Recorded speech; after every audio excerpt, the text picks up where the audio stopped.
निखिलेश्वरानंद स्तवन। महोस्त्वं रूपं च मपरविचिराक्षे गुरुवदये श्रियै दीर्घकाय विधुरमविदारे नवनिधि अतस्वाप्रीचार्य अथ प्रहररूपे सद्गुणैर्गुरोर्देवं श्रेयं निखिलहृदयेश्च महापरो गुरुर्देवं देवं निखिलभवयोगीशरपरो परिपूर्णं ध्येयं विचरति अणिमादिश्रूयते कलौ सन्न्यासं वै न च श्रियपरेर्नामः परि अहो दिव्यात्मं त्वं परिवद च ब्रह्माण्डनमन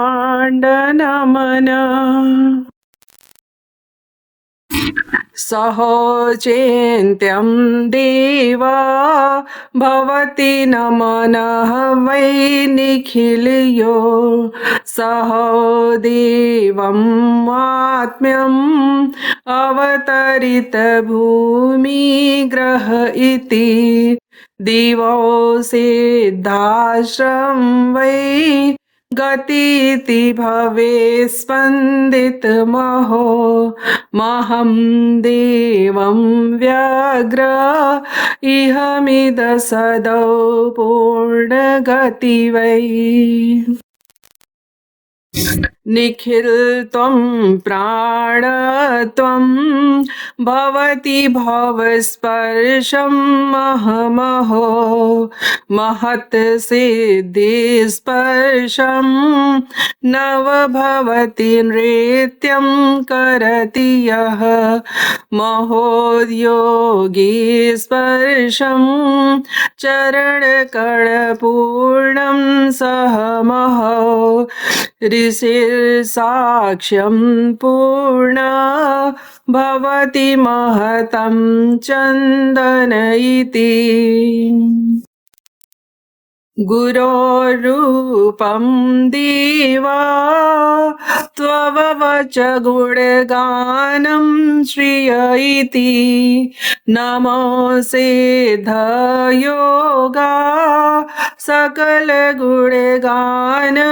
त्वव इति त्वदीकल्पवृक्षो गुणग्रहीतनेत्र त्वदैगानं पूर्णा गुरुवर भवेत् पूर्णश्रियतः महोसिद्धाश्रमं वै न च भवतरोगश्लथ इति दिवो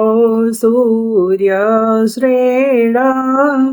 लिखतु गुणपूर्णत्व इति च शशिर्भूमोऽमृत्वं त्ववगुण इवो प्राप्त इति च निखिल भूमो व्यक्तं भवचोत्सुक्य सुरवदये भवोत्रूपभव्या रचयिति विधाता महकर अहत्तेजस्वीश्रु भवति करुणः नेत्र इति वै महेद्वक्षरूपं जलदिवसतारं बलमहो अहो कामः विष्मा श्रुतयुत इति पूर्णदमहो नवोढा सौन्दर्य प्रभु च प्रतुरेक महदधि महादेव यक्ष सुरगण प्रहेक्षुक श्रुति यदिर्लेख्यं साक्ष्य भवत महाश्रु प्रवमहोर्वमुक्षत्वं वैना कमलभवश्लेष्मा प्रचुरति गुरुर्वै शान्तत्वं जलधिवपुषाराश्रयतु च भवेत् क्रोधोद्रूपं प्रहरप्रवदावग्निनयतः अहो सर्वोद्ज्ञानं करुणप्रभस्नेह प्रचुरुता नहो सामर्थ्यं वै श्रियत निखिलेष्मा प्रणतु च हरिस्ते शान्तत्वं भवत जनकल्याण इति वै समस्त ब्रह्माण्ड ज्ञानदवद श्रेयं परित च ऋषिर्वै हुङ्कार क्वच क्वद च शास्त्रार्थ कर्तुम् अहत् हुङ्कारेण श्लथ भवतु योगेन श्रियतः महोसेदायोगा न च भवत् सौख्यं परपरं वदेत् व्याघ्ररूपं स्वति निवसतः पूर्णमदनै अहो क्रोधाग्निर्वै प्रखर हिमशैले वदतु नवोढा सौन्दर्य सिद्धजलधिहास्य वैदनः भवेत् सर्वसिद्धा न च वदति पूर्वस्व इति च महोत्शान्तं क्षेमा भवत श्मशान प्रवदवः कठोत्रूपं सर्वा भ्रिकुटिकुटिलानृत्य गति वै नवोढा सौन्दर्य स्मरति सुरनवनन्दन इति प्रबोधं नित्यं भवति निर्वाण इति च क्षिपूर्णत्वं स्नेहं द्युतिभवत् ब्रह्माण्डमहति लश्रेयत्वं श्रियं मम मधुरपूर्णसह द्युति निखिलत्वं रूपत्वं भवति दिव्यं च वदतम् हिमपूर्णाकृत्यं वसनभवजन्मोचनितिरः भवेत् श्रीख्यं मेरुं शिखिर इति वेगेन वति च गिरिद्गह्वारं च भवति भववेदर्घ्यश्रुति च दिवो दिव्यरूपं वनदवनौषध्य परिवह न शक्य त्वं हेमं गिरिवननदो गह्वर इति न वार्धक्यं शक्त्यं गतिरनभवायुर्गति न वा जलौ मार्गश्रेयं न च भवति शक्यं नरसदौ समस्तं ब्रह्माण्डं नमति निखिलं नृमुमुः अजस्र गङ्गेया भवतनदसिद्धिर्वतुरिणः सहोहिंस्रव्याघ्र प्रबलप्रतडापि गतिमती मनो गङ्गोद्भाविर्भवति कथमानसर इति गतौ पूर्णारूपम् प्रकृति न हि शक्य गतिमती क्षणो यावत् रूपं कठिन ऋषिभिर्मोक्षदश्रुति महोद्योगानिद्रा विचरति हे पूर्णदमिदम् अलौवन्याग्रत्वा ग्रहपरिभवशिष्यद परम् महोचिन्त्याद्रूपं प्रभुमद्गुरो पूर्णद शिवम् स्वयं सिद्धो योगा भवदश्रुतिवेदक्षण तथो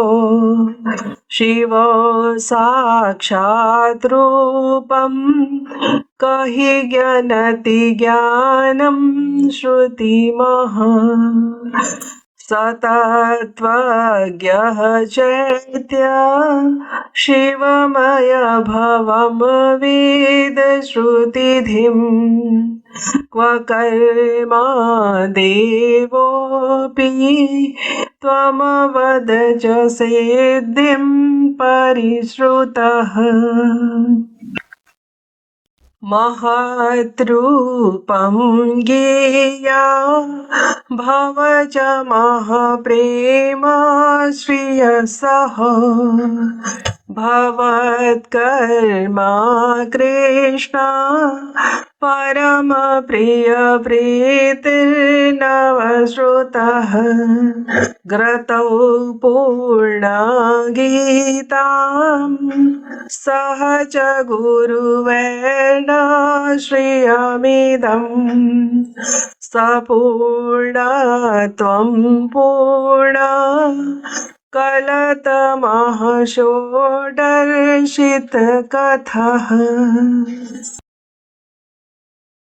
महोपूर्णा ज्ञान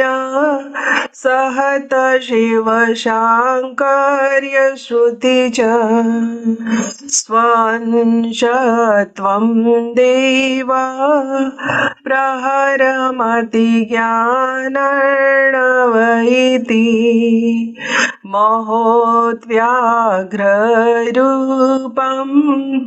गजगणदयूथसहितरो स्वधन्यत्वपूर्णा परमप्रियपूर्णत्वनिखिलो महोत्काञ्चं रूपं विवशति भवद्भूप्रतिरतं दिवि नित्यं चिन्त्यं विवशत महोत्स्पर्श क्रियते नवोन्मेषं रूपं पदमपरगन्धा श्रुवयति भवेत् पूर्णा पुण्यम् पुरुषपरोक्त भवनीतिः महोत्सर्वरूपम् स्मितमिव इदौ श्रेयप्रिय च सहस्रस्वर्गं च निवसति क्रियपूर्ण इति वै स्मितहास्य श्रेया शमनवदनं पूर्णरत्नै वहं पूर्णश्रेया भवत् भवयोगी महश्रिये त्वहं प्रेमद्रूपम् परममधुरश्रेय इति च न शक्य त्वं ज्ञानं श्रियप्रिय इतिर्वै श्रियमहो त्वसंसर्गदेह भवत परमोच्च सुखवदैर्द्वैकिन्नं स्वर्गं च सुरवदनप्यातृप्त इति नः न शक्य त्वं ज्ञानं न च विधुरप्रेम श्रियमहो न ज्ञानत्वं रूपं न हि वदति पार्थक्य श्रियते परं सौभाग्यं वै सहत सहचर्य विधुरवै दिवं देहं नित्यं भवमधुरस्वर्गमहसः भवेत् साश्चर्यत्वं विचरति भ्रमेत् व्यर्थ इदरम् महाकाली लक्ष्मीं भजत भवदेवी वरवदै शिवो साक्षात् रूपं जगत्पति ब्रह्मा सह शिवो त्वदध्यानं ज्ञानं परमिद परिपूर्ण इति च नहं वासं नित्यं त्वदवरदलक्ष्मीशतमिदं त्वपूर्णत्वं रूपं षट्सहस्ररूपं परचिति भवद्रूपं नित्यं श्रियप्रियमहो पूर्ण इति च त्वमूढत्वं व्यर्थम् जपति दिवमन्त्रमहैदम् भवेत् क्रोधद्रूपं भवत् महाकाल इति वदै त्वभस्मत्वरौद्र न च तवदनित्यं सह इति त्वयि भस्मा क्रोधा न च वदत योगी यतिमः महाकालीरूपं भवत भवरुद्र त्ववसहि भवेत् सर्वसौख्य वरवरदकण्ठं सहसति महादेवी नित्यं भजति भववेदश्रुतिमती अजस्र निर्बाध सहरुचिरकाट्य सहनति महाकाली लक्ष्मी वरद वरनित्यं श्रिय इदम् महोद्रूपं ज्ञानं जगद्गुरुश्रेष्ठं श्रितसहो महत्सचेद्रूपं परमविरलशिष्य इति च न शक्यत्वं ज्ञानं न हि वदति ब्रह्माण्डनिखिलम्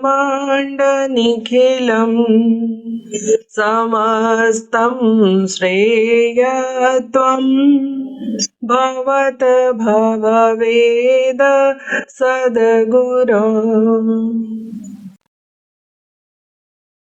न ब्रह्मत्वं ज्ञानं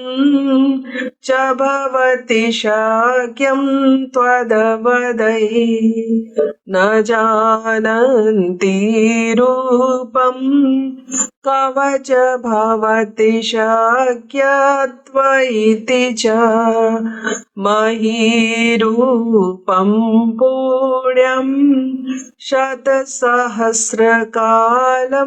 च निखिलम् अहो श्रेया प्रिया भवति भववाक्कोऽस्तु भ्रमणि समस्तं प्रेम त्वं स च महत् देहवद्वदम् परं सौभाग्यं च भवति नरदेहत्वइति च श्रियै प्रान्तं प्राप्यं चरणवदधूलिं वदति वै अहं प्राप्यं रूपं चरणतलसेवा महमहो अथो नेत्रं पूर्णा करुणभवनित्या भवविधिर्न क्षेयं क्षोभं च सकलभवस्नानं गगनगम् समस्तसिद्धिर्वै सकलकरुणार्द्र श्रियमहो समस्तप्रियत्वं श्रियमः सहो पूर्ण इति च परं प्राणस्नेहं विविधविधरूपं षण्महो च गन्तव्यं देहं भवत भवसिन्धु गगनयोर् अनेकत्वं रूपं भवत भवशेष्य दुःखदयो असीमत्वं सिद्धिर्वपुत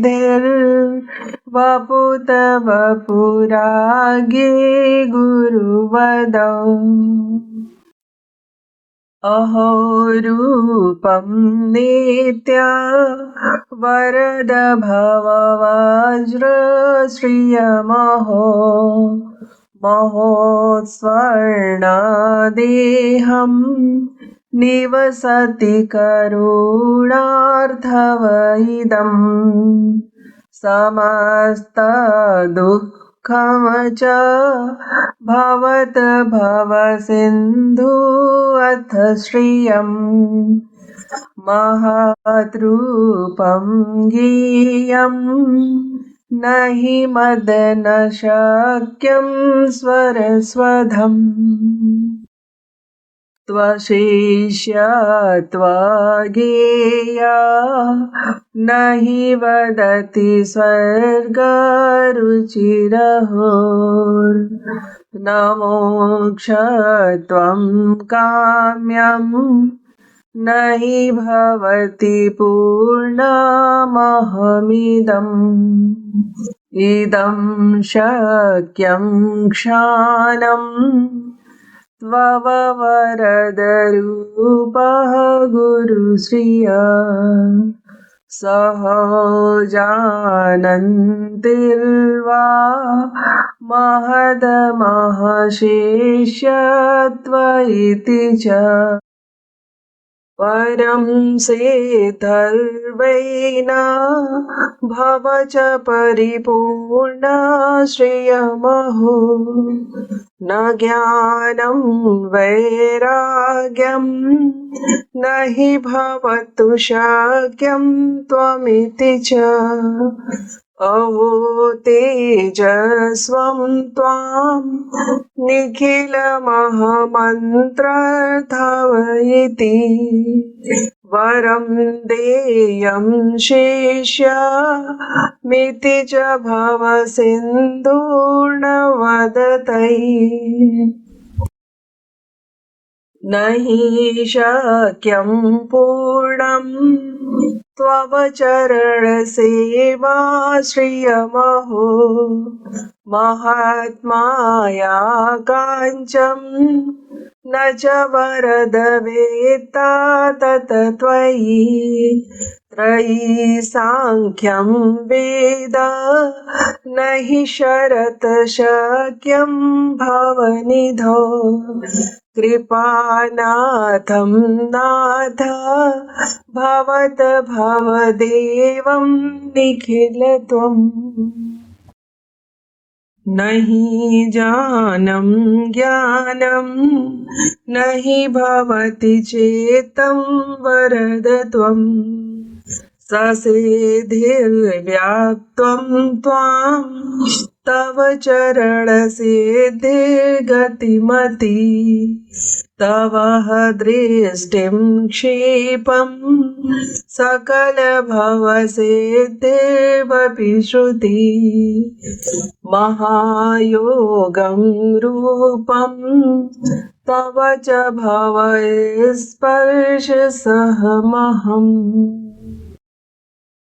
अहो रूपं प्रेमं भवत भववेदश्रियमहो महच्छृङ्गं श्रेयं सृजत भवनङ्गवदतु न ससिद्धिर्योगिर्वै सदगृहपतिर्वै तव च वै महद्रूपं श्रेयं विविध भवयोगी श्रियदनः महत्त्वपूर्णं त्वं विदविदवदारं वहतु नः सहै प्रेय श्रेया भवविधुरकामः मदन वै सश्रेणं पुष्पं च भवत भव विश्वश्रियसहै सधन्यस्तगेयं महतु महपूर्ण सहक्रियः गुरुर्देवं देवं न हि भवतु शक्यं भ्रमर वै न सेदाश्रयोगं न हि भ्रमर गुञ्जे उपवने मृगीषीरेर्वेना नहि भ्रमति खिन्नं वदतु नः त्ववार्धक्यं श्रेया भवतु भवनृत्या श्रियप्रियः कृतज्ञं ज्ञेयं च श्रियवदनपूर्णं भवतु नः सब्रह्माण्डक्षोणं स हि महित्ववेदविधविधा समस्तं चैतन्यं श्रेयसः महापूर्ण इति च सधन्यस्तगेया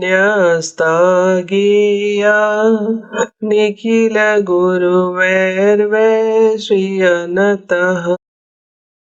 गुरुदेव श्रेयवदनं भवनित्यदेवम्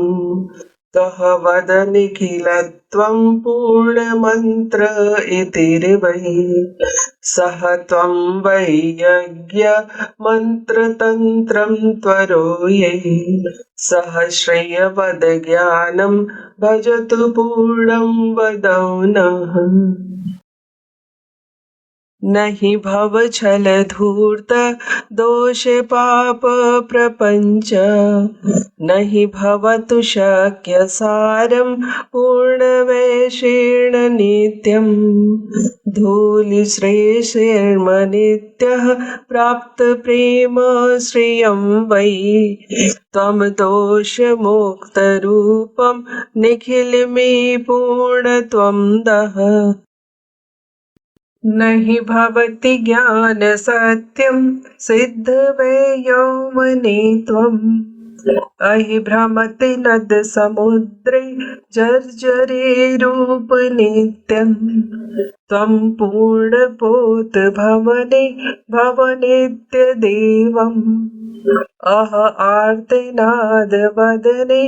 गुरुरूप श्रेयम् गुरुवर प्रभु पूर्णा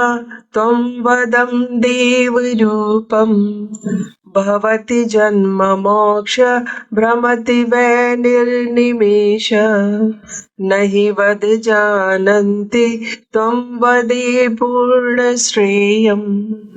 महदेव देव नित्यं त्वं गते त्वं प्रपदे गुरुवर महिमोक्ष पूर्णपोत भवेत्तं नहि शक्यत् भवदेवं पुलत ज्ञानन्द चेद्वे गुरुवद वद मन्त्र चरण त्वं पूर्ण सिन्धु अहि महि भव आर्तनाद त्वं पूर्ण नित्यम् अहभवमदयोगी वेदपाङ्गत्वपूर्णं भवरूपमहतयोगी पूर्णसिन्धुं वदन् त्वं नामरूप जपतुं भवसिद्धयोगिर्न तत्त्वम् त्वं नाम सिद्धि भवतुं भवपूर्णं ज्ञानं तपस्वम् न तन्त्रं मन्त्रं न स्तुति न वच ज्ञानं भवविधि विकारं मोहस्त्वं किं तद् अतस्त्वम् अर्पितम् त्वदृष्ट्वं साहचर्यं तव चरणसेवा मम हिते न देवो नान्यं तव गुरुवदं त्वअततवम् अहं सौभाग्यं वै तव चरणसेवा मम वदं गतस्त्वं कालोऽपि अहजमददृष्ट्यं भ्रमयति तवै सौभाग्यं वै चरणरज प्राप्त्यै भवनिधि मदीयं दासोऽपि गुरुवर भुजा वैभववदे गतस्त्वं सिद्धोऽपि गलितमदाश्रुर्वदमने अतौ काठिन्यं वै महत् दुःखपीडा विनुद्वयम् अथः शिष्यो सङ्गे यदि भवत सिद्धो प्रभवरम् कृपा कल्याणं त्वं निखिल भवशक्यं सद्मदे तपोपेता सिद्धा परमपि सहन्ते विरहजम् प्रबोधं प्राबल्यं शुचितरमुदारं गृहगता अतो वै त्वं पूर्णं परिचरतुपायं शिवमयम् विधानमेकं च श्रुतिसुखकरं शान्तसुभगम् परितं पूर्णं च स्थिरमुपगतमाश्रं पदम् न वार्धक्यं दुःखं न हि मृतिभयं न विनुत्वयम् त्वमेकं शारण्यं मनुग्रहतु धन्यं वितरतु मनोहारी मुग्धं दिनद्युतिमयं शान्तसुखदम् न वेत्ति ब्रह्मत्वं परिभ्रमति माया परवशः वयं योगारूढा परमपि रहस्यं न च गता समाबद्धः मायां कथमुपगमेत त्वां गृहरतः त्वदीयं कारुण्यं नयति सफलं जीवनधनम् त्वमेवं कारुण्यं नवनवतरं सत्त्वममलं परं स्नेहाधीनं परमवशगं शान्तमधुरम् त्वमेवं सौन्दर्यमहमपि च धन्यं त्वद्गतः इमं लोकं धन्यं युगमपि च धन्यं त्वधिगमात् तपः पूतः देह परमरमणीयं तव वचः अबाधं पौरुष्यं तव च विमलं संयति मनः किमाख्येयं दिव्यं ननु भुजबलं कान्तमखिलम् अहो धन्यं धन्यमिति वदति पूर्णऋषिजनः महोस्त्वं देवस्त्वं परिचरसि कर्मादिषु रतः अजस्रं निर्बाधं शुचितरमुदारमविकलम् अतस्त्वं संयाचे निखिलविजितात्मा युगधरः श्रियत्वं श्रेयत्वं प्रविचरति सिद्धाश्रम पदे यदा दैव्यमात्मा अवतरित कश्चिद् भुवि तदा युगाधारं सर्व भवविभवसङ्गं सुचरितं समस्तं वै पूर्णमिति गतमिदं ज्ञानमनघं त्वया सत्यं सत्यं पुनरपि पुनः पावनकृतम् अहो मन्ये दिव्यं त्वयि परिगता षोडशकलाः त्वमेकाकी पीतं सकलगरलं शाम्भवमिव अनिर्वेदं ताप मपि च सहते शान्तमतुलः त्वया धन्यं पुण्यमधिगतमिदं भारतभुवम् तवैतत्सत्कार्यं जगति महनीयं नवमिति सचैतन्यं सौख्यं परमपवनं प्रेमधिगतम् सदात्मा सम्बन्धः भवति मधुरः स्वत्वनिरतः न श्रेयः प्रेयश्च न च श्रियकरः दैहिकगतः निरुपम्यं सत्त्वं परिभवपदात् सोपमजगत् न सोमः सूर्याग्नौ क्वचिदपि स्थितं यान्ति निखिलम् सलज्जो हिमशैलः परिणत इव मानमधुरः रसाधारः सारः सततचरणोक्षालनपरः वयं मायाबद्धा गृहपरिगताश्रुसहिता सकारुण्योपेता प्रतिपदतवाराधनपरा सदा प्राणादीना प्रतिदिवसमाराध्य गणितम् इदानीं त्वं देव प्रतिव्रजतु तद्मानवभुवम् सचैतन्यं नित्यं परमसुखदं भारतभुवम्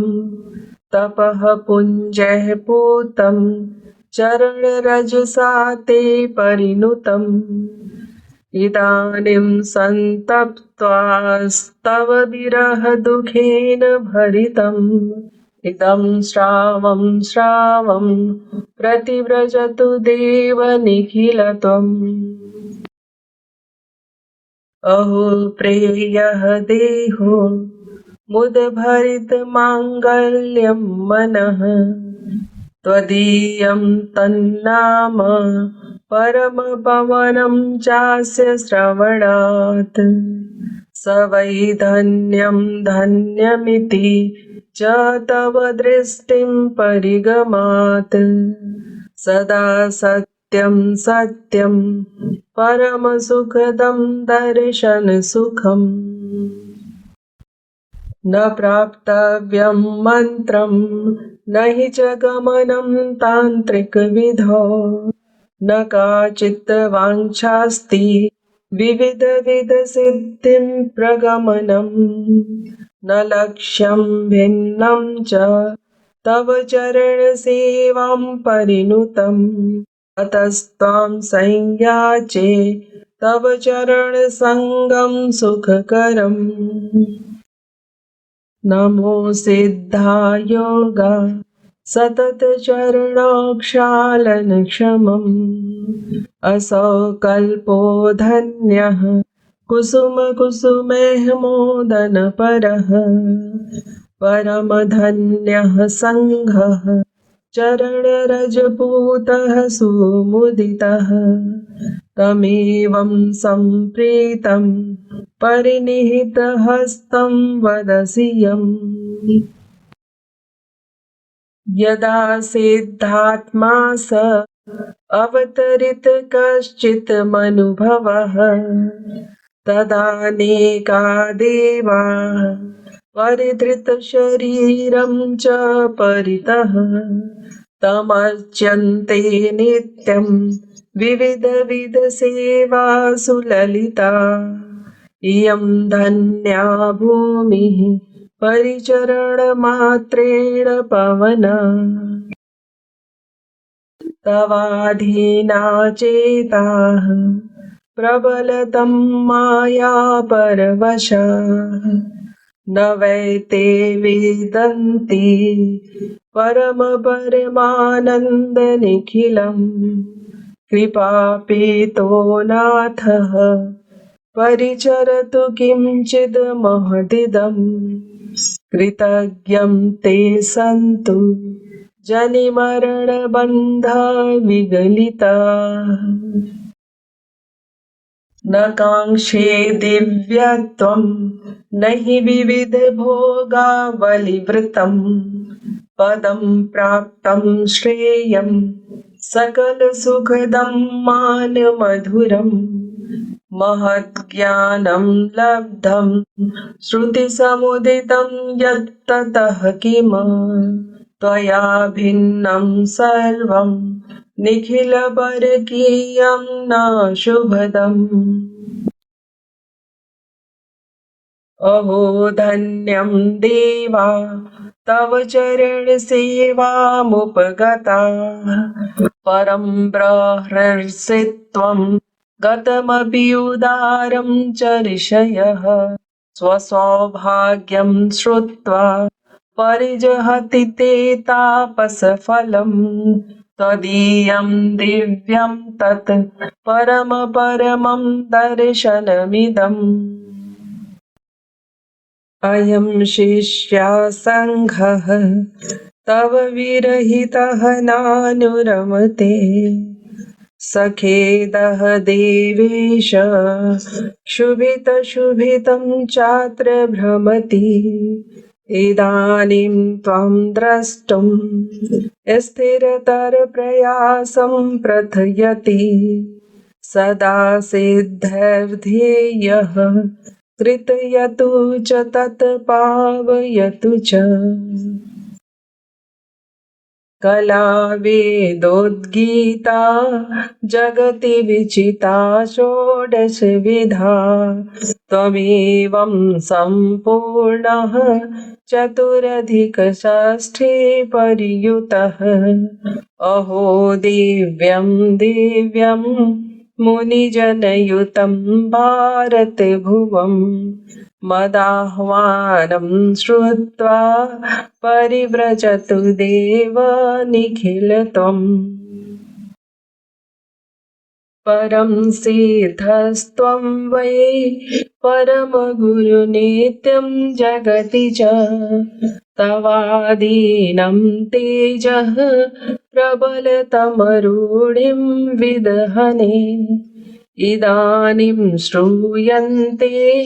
बहुविधपुरा प्रोक्तं कथा त्वमेकाकी सर्वं शुभितशुभितम् आश्रमपदम् परं दीनासिद्धिः सकलशुभदं त्वच्चरणयो तव स्पर्शं सिद्धिः परमपि च सौभाग्यजनकम् यदेनं त्वं स्पर्शं कृतवती तदा सैव सुधनः वयं धन्या प्रीताः तव चरणछायामुपगताः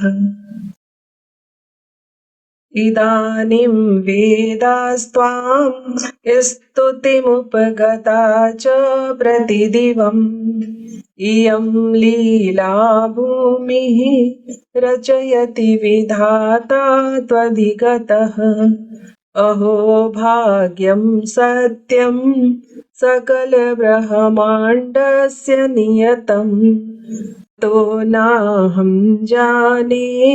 तव चरणसेवां कृतविधिम् परं पूतं देवा गृहमिव त्वदीयं प्रियवपुः विराजन्ते देवाः परमिदमुदारेण सहिताः कमाराध्ये देवं श्रुतिषु बहुदेवाः श्रुतधियः इदानीं त्वं ध्येयः परमपि च गेयः प्रियकरः किमेवं ज्ञेयं तद् बहुपकृतं त्वं जगति वै प्रसादं संव्यक्तं ललितललितं प्रेमजनकम् सदैतत्संलभ्यं परमपरमं च नयनयोः परिप्लावं सौख्यं तव विरहितं प्रेमधिगतम् उदन्तं बालार्कं सततविमनः गुह्यति निजम् उलूको न शान्तः रविजनति सौख्यं न सहते तदा तद्वैचित्र्यं गृहपरिगताः साधकजनाः सुचैतन्यं दिव्यं गुरुमपि न जानन्ति निखिलम् समागयेह शुक्रग्रहसततसौन्दर्यविधिषु न चैवान्यं किञ्चित् प्रतिपदत समतां तन्मयम् परं वै तत्रापि श्रुतिसुखकरं सारविभवः अयं लोकः धन्यः प्रकृतिविविधा चित्रं गता सदानन्दः शान्तः कृतनृतवतः आश्रमपदे त्वया सार्धं ज्ञात्वा पशुपतिशिवः तत्र विलसत् अहो दैव्यं दृश्यं कमलनयनः साग्रहगतः समस्तं ब्रह्माण्डं परिगतमुदारं नृतिमयम् समेद्धं त्वां दिव्यं न हि समवजानन्ति निखिलम् तवाधीना प्राणा गृहपरिगतानां शिवतरा गता सारूप्यं ते परमपि च सत्यं शुचवतः प्रभो सर्वान् शक्तः शमयतु च करुणालयवशात्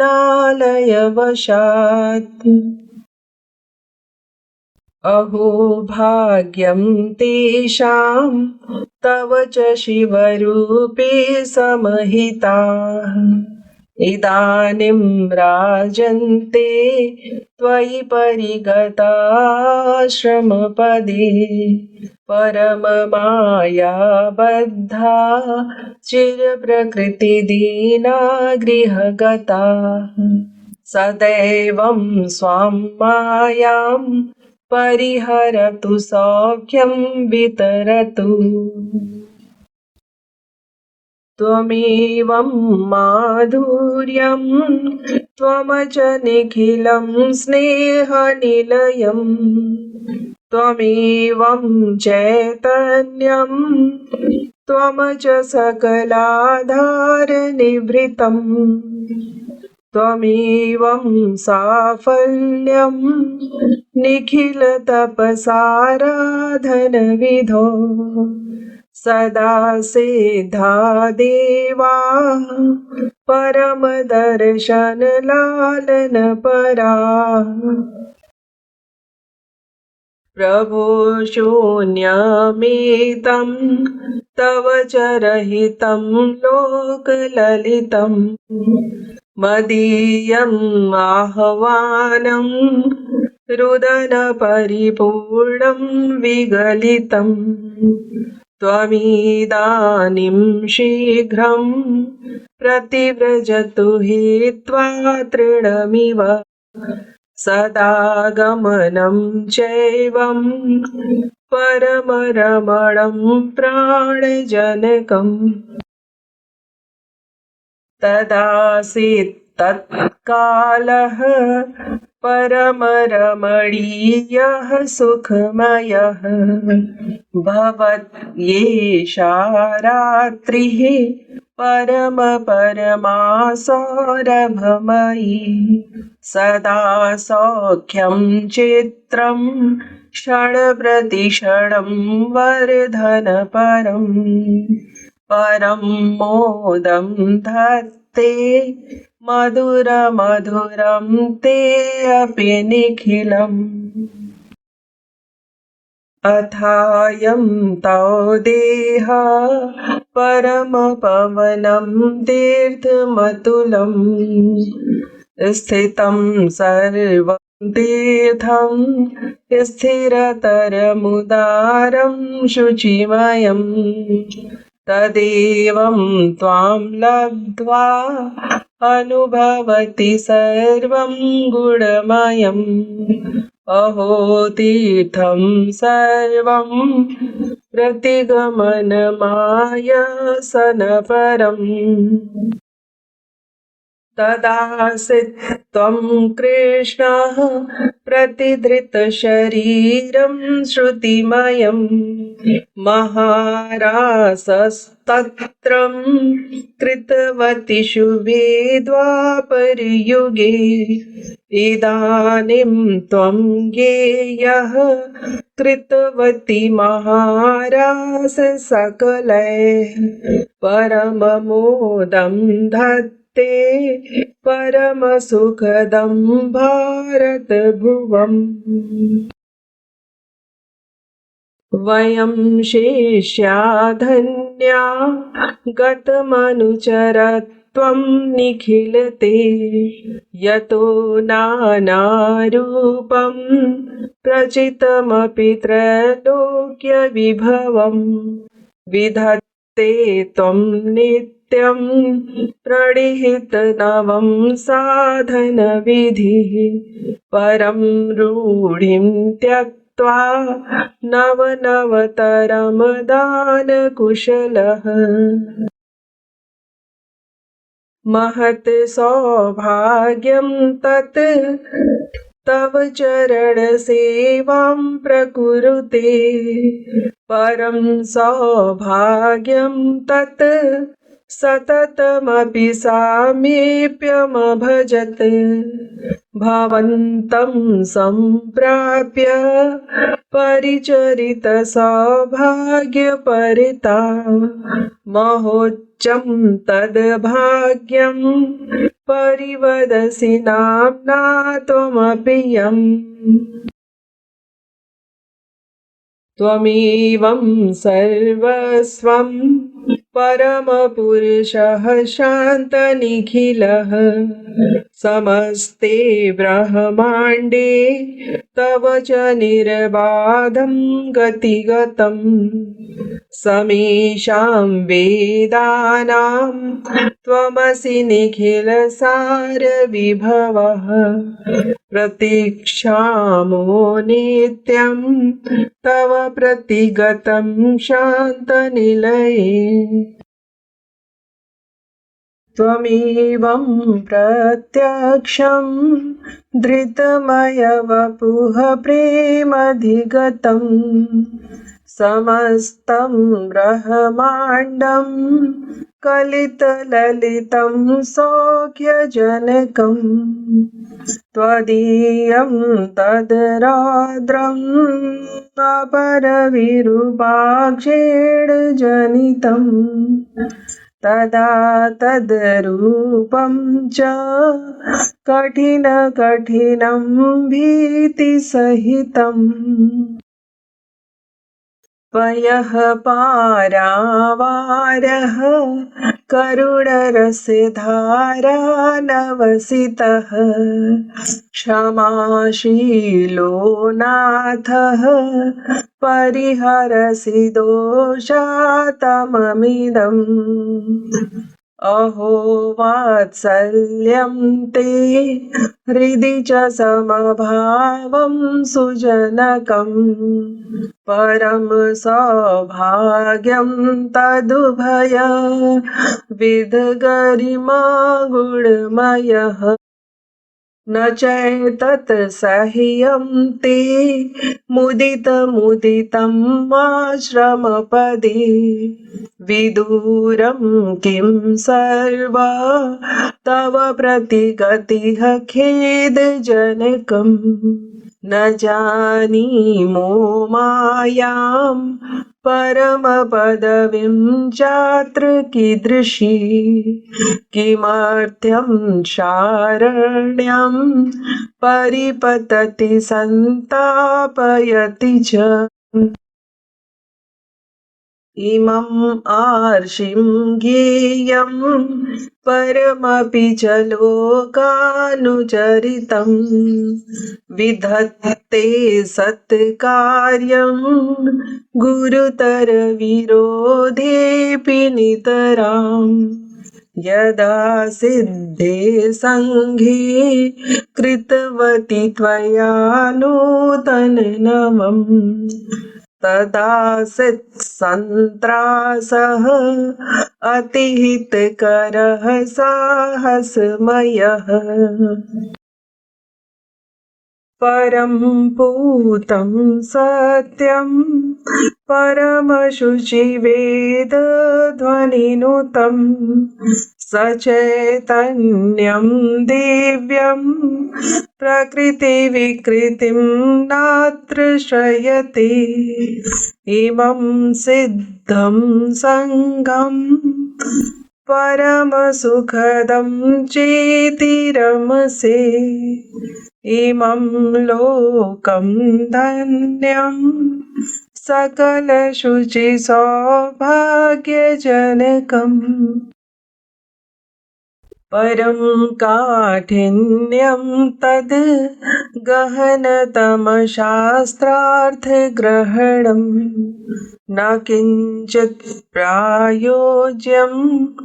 विविधविधविद्यापरिगतं रहस्यं विज्ञातुं सकलविधतत्त्वार्थग्रहणे सुधेयो त्वच्चरणो निखिलसुखदं सेवनविधिः मदीयोऽयं भावः कथमुपगमेत् स्वार्थशमनं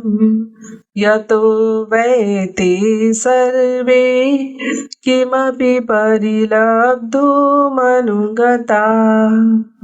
त्वमेकाकी सर्वं सकलपरिवादमनुनतम् इदमस्मारं स्मारं हृदिव प्रविदारं भवति तत् त्वयातीतः कामः पशुपतिपरिश्रापग्रहिलः समस्तं सौन्दर्यं परिहृतजगच्च त्वयि श्रितं विशिष्टं चैतन्यं प्रकृतिनितरां वै जनयति इदानीं ब्रह्माण्डं नमति निखिलं त्वां गुणमयम् त्वमेवं प्रत्यक्षं विमलसरितः ज्ञानमनघः इयं वाग्देवी ते वचसि सहिता पूर्णमनसा कथं वा सह नित्यं प्रतिफलमुदारं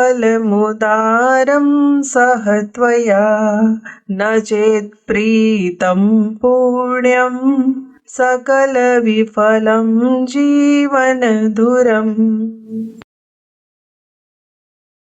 इदानीं न सह्यं चिरविरहजं जीवनमिदं वरं मृत्युर्यत्र परमसुखदं खेदरहितम् इदानीं सन्तप्ता स्तव च प्रियशिष्या प्रियजना इदं ध्येयं नित्यं प्रतिव्रजतु शीघ्रं निखिलत्वम् स्तोत्र वै च महिम्नं वै श्रेष्ठं प्रामाण्यैव च स्वतः उत्पन्न अर्हेयं नात्र संशयः न भक्ते न च वै स्तोत्रं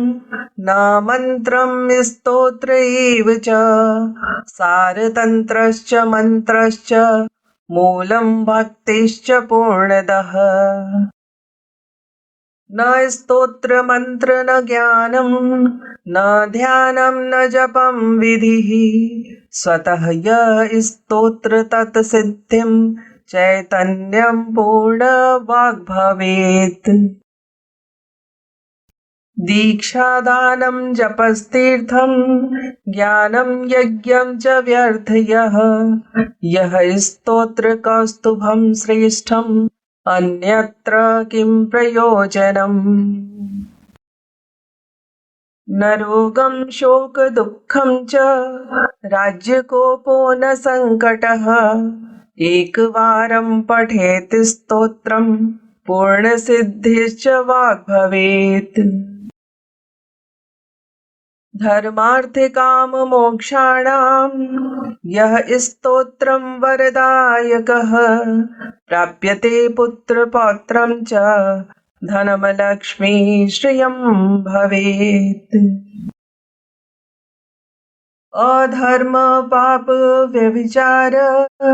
श्रद्धायुक्तं पठेत् नरः मुक्तपापं च दोषं च पूर्णसिद्धिर्न संशयः गुरुपूजां करोतिर्वै एकविंशतिकं पठत् एकादशे दिने कुर्यात् पूर्णसिद्धिं लभेत् नरः न तत्त्वम्यजानाहं न साध्यं ध्यानयोगिनः पूर्णसिद्धि भवेत् लाभं पठेत् स्तोत्र नरो तु यः दिवसो पूर्णसिद्धिर्वै एकवारं पठन्ति यः सकलं कार्यसिद्धिश्च पूर्णसिद्धिश्च लभ्यते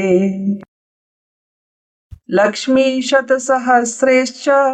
प्राप्यते पठतं नरः रोगं शोकं च दारिद्र्यं नश्यन्ति धनसहस्रियम् ब्रह्माण्डोत्पन्न श्लोकं च गर्भा स्तोत्र संजयेत् सिद्धिर्वपूर्णं च ध्येयं सिद्धि वाग् भवेत्।